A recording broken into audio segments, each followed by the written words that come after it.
Super star Mahesh Babu, mass మహారాజా Raviteja box office వద్ద పోటీ పడ్డ సినిమాలు. 2003లో రవితేజ ఈ అబ్బాయి చాలా మంచోడు సినిమా జనవరి 14 రాగా ఒక్కరోజు ముందుగా మహేష్ బాబు ఒక్కడో సినిమా వచ్చింది. కానీ బాక్స్ ఆఫీస్ వద్ద రవితేజ ఈ అబ్బాయి చాలా మంచోడు ఆశించిన విజయాన్ని సాధించలేకపోయింది.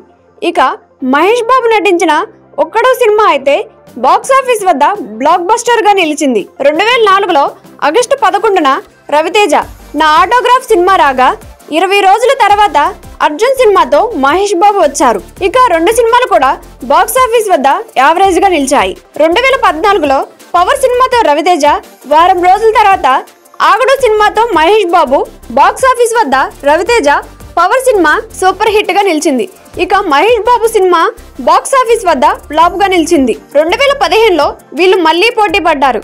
శ్రీమంతుడు మూవీతో మహేష్ బాబు రాగా కిక్ 2తో రవితేజ వచ్చారు. బాక్స్ ఆఫీస్ వద్ద మహేష్ బాబు శ్రీమంతుడు బ్లాక్ బస్టర్ విజయాన్ని సాధించారు. ఇక కిక్ 2 సినిమా బాక్స్ ఆఫీస్ వద్ద బోల్తా పడింది.